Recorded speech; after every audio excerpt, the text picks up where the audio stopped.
war had been raging for years, a brutal, one-sided conflict between the Kalvathi, a highly advanced alien species, and the unified planetary alliance of the galaxy's lesser civilizations. The Kalvathi had arrived with technology far beyond anything the others had known. Their ships, sleek and black, could decimate entire fleets with a flicker of their energy beams. Their soldiers, towering, agile, and fiercely intelligent, tore through worlds like predators on a hunt. For the longest time, the Kalvathi had seemed unstoppable. The galaxy's united defense forces were helpless. Though the Alliance fought valiantly, they had neither the technology nor the strategy to even hold the line. Planets fell one by one, their defenses obliterated, their populations enslaved or worse. The Kalvathi laughed at their primitive attempts at resistance, dismissing the galaxy's defenders as little more than insects before them. Most of the galaxy's species had resigned themselves to defeat, the hopelessness of their situation settling like a heavy weight on their shoulders. And then came Earth. When the Kalvathi discovered humanity, they did not see anything that warranted their attention. The humans were primitive by their standards, scrappy, aggressive, but fundamentally weak. Their technology was outdated compared to the Kalvathi's, and their military forces, while large, were disorganized and lacking in cohesion. But what the Kalvathi didn't account for was human resolve, the will to fight, to survive, and to protect what was theirs. The first contact came on Earth, a single Kalvathi scout ship landing near the outlying deserts.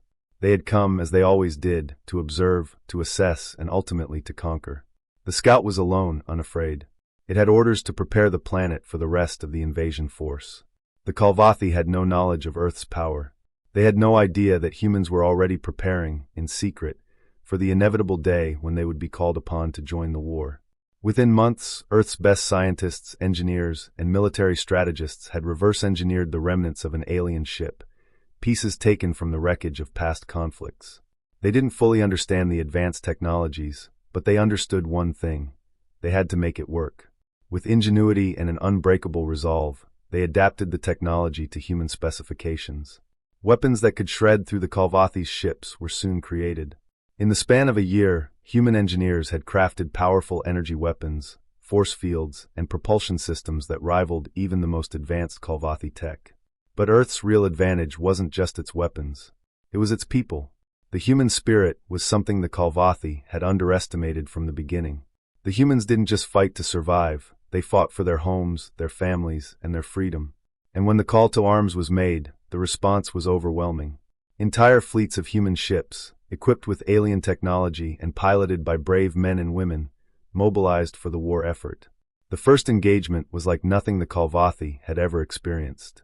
When the Kalvathi fleet descended upon Earth, they were met not by the scattered resistance they were expecting, but by a unified, well-prepared human force that hit them with deadly precision.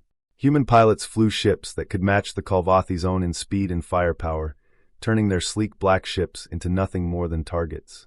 The Kalvathi fought back with their usual ruthless efficiency, but they were met with fierce resistance at every turn. The human weapons didn't just damage the Kalvathi ships, they obliterated them. The energy pulses from human cannons cracked the alien shields like fragile glass, sending the Kalvathi's once indomitable vessels spiraling out of control. One by one, they fell, their advanced technology unable to hold up against the overwhelming power of Earth's new weapons. The Kalvathi commanders, for the first time, were caught off guard. They thought they could defeat humanity in days, weeks at best. But humanity fought back like no one had ever fought before. The Kalvathi's superior technology was nothing compared to the sheer willpower and ingenuity of the human race. Within hours, the war had turned. The Kalvathi fleet, that had once been so confident in its superiority, was in full retreat. Their attempts at counteroffensives were thwarted by human tactics that were chaotic but effective. While the Kalvathi tried to regroup, Earth's military commanders turned the tide of battle in ways the aliens couldn't have predicted. Human ships, outfitted with scavenged alien technology, now outclassed their Kalvathi counterparts. The Kalvathi tried to call in reinforcements, but Earth had already crippled their communication networks. The reinforcements never arrived, and before long, the Kalvathi were forced to surrender or face total annihilation. The humans, ever pragmatic, gave them a choice: leave the galaxy or face the same fate as the worlds they had conquered. They could either retreat and never return, or face the consequences of their actions. The Kalvathi, beaten and broken, chose the former, and with their departure, the war came to an end. Humanity's entrance into the war had changed the course of history.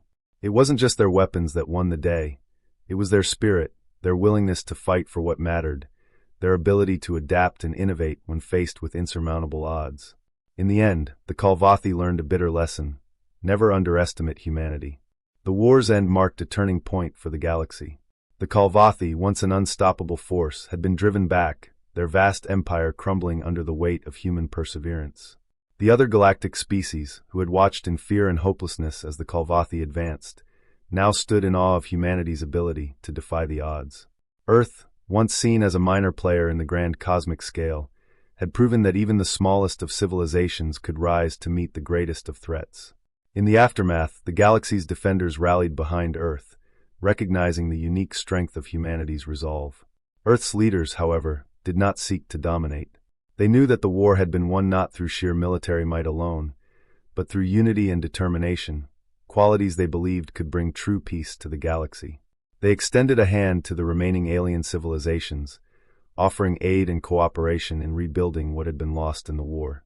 The Kalvathi, humiliated by their swift defeat, retreated to the distant corners of the galaxy, their once proud empire now a shadow of its former self.